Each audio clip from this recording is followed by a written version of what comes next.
estudiar más que en un festival. Por ello, tengo siempre en cuenta la morfología de cada vaca y cada toro. Esa información la he ido observando gracias a la fotografía digital. Nosotros hemos hecho diferentes métodos de reproducción, entre las cuales hemos hecho también la inseminación artificial. Eso ha sido para nosotros importantísimo porque aún en estos momentos tenemos toros del abuelo, es decir, del doctor Ernesto González Piedradita, que murió hace 40 años, y nosotros tenemos congelados toros de sus sementales. En la página 195, cuando habla de la inseminación artificial, aclara: creo que el valor de estas técnicas es distinto dependiendo del país y del número de reses y sementales que componga la cabaña ganadera de Bravo. Fuera de España, y debido a la dificultad de conseguir sementales adecuados, al tamaño más reducido de las ganaderías, al menor número de ganaderías existentes, a la distancia que separa las ganaderías entre sí y a la existencia de un banco genético más escaso, esta práctica es esencial para dirigir la ganadería con eficiencia. Y nosotros tenemos una ventaja sobre Europa, que los toros pueden estar con las vacas durante todo el año, y aquí no hay marisma como hay en España, que ellos ponen los toros solamente una época del año para que los terneros nazcan en primavera, para que cuando los terneros salgan al mundo, las vacas tengan pasto de donde comer y los pueda alimentar bien con su leche. Nosotros en Colombia somos afortunados, que es un país donde el clima es parecido durante todo el año y solamente hay estaciones de lluvia o de verano. Entonces por eso nosotros podemos tener los toros todo el año con las vacas, y eso nos da que podamos tener un alto índice de reproductividad. Los toros dan crías de los 2 a los 12 años. Después de los 12 años empiezan ya a no preñar mucho las vacas, y entonces tienen una vida productiva de más o menos 10 años. Como había dicho en un principio, tiene 25 a 30 vacas. Entonces, si multiplico 30 vacas por 10 años, es posible que un toro en su vida tenga 300 crías, mientras que una vaca en su vida es posible que tenga su ternero, al primer ternero ella se tienta a los 2 años, y su ternero, el primer ternero lo tenga a los 3 años, y tiene un ternero cada año y medio, es posible que ella pueda solamente tener hasta 8 hijos. Entonces es allí la importancia de tener mucho cuidado en seleccionar con más entendimiento y más concentración el macho, porque el macho puede dejarte 300 crías en la ganadería, mientras que la hembra solamente te puede dejar 8. Este sería el primer tema de lo que voy a hablar hoy sobre los empadres en la ganadería del Campo Bravo. Otra cosa que quiero decir de importante del empadre es que a los 9 meses, cuando nace el ternero, hay un método, y es que es el plaqueo de la oreja. El vaquero está pendiente qué vaca está echando ubre y qué está echando barriga. Cuando nace el ternero, él va y se dirige hacia el ternerito cuando la vaca lo esconde, y le pone una placa con el número de la vaca.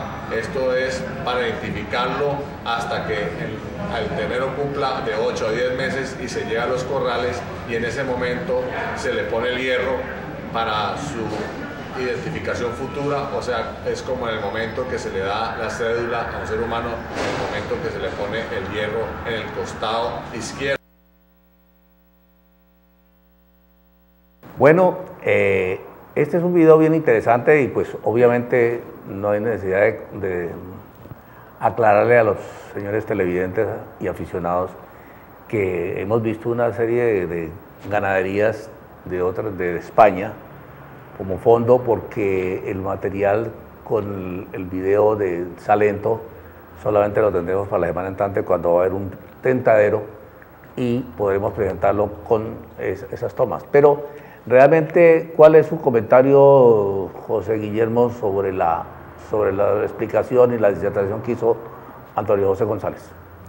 Bueno, don Enrique y aficionados, pues me parece un video muy importante, y ya llegando pues al capítulo número 92 de sus secciones didácticas que presentan aquí para que vaya aprendiendo el aficionado.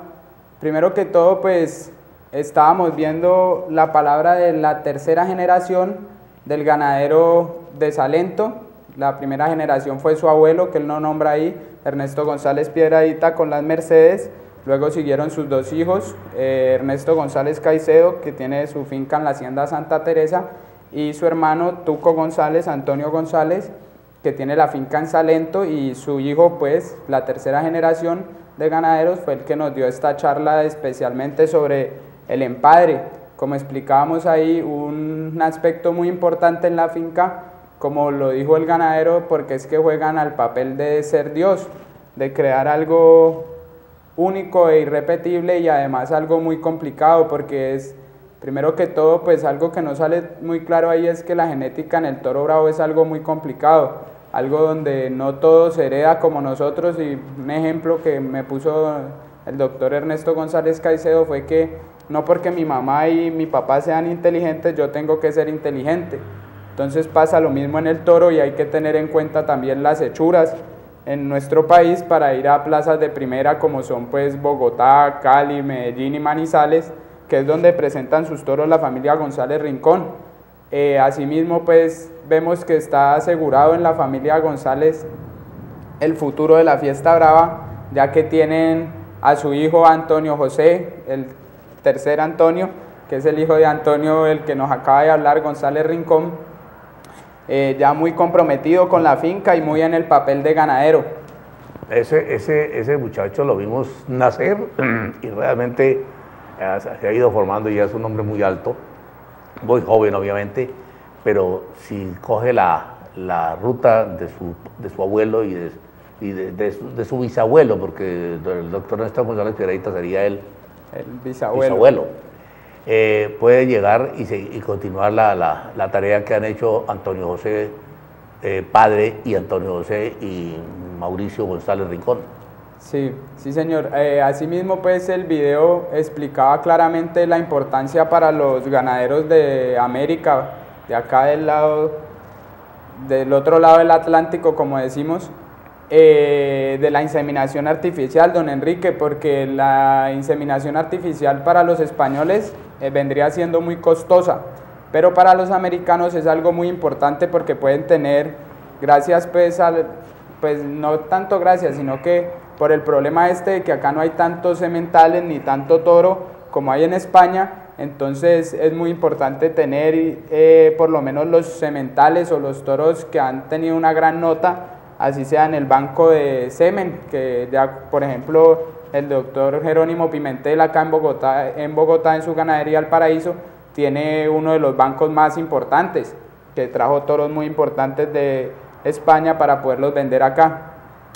Asimismo quería recalcar que es muy importante lo que hace esta familia González Rincón, porque es mantener una sangre que poco gusta a las figuras, la sangre Santa Coloma, en las líneas Marqués de Saltillo que tienen, que empezaron con San Marcos, segundo la línea Murube y la línea Santa Coloma de Joaquín Buendía, el ganadero sevillano. Que es lo que tiene totalmente identificado a Ernesto González Caicedo. Exactamente. Es que Santa Coloma no Saltillo, con Joaquín Buendía. Joaquín Buendía. Entonces, eso es la diferencia.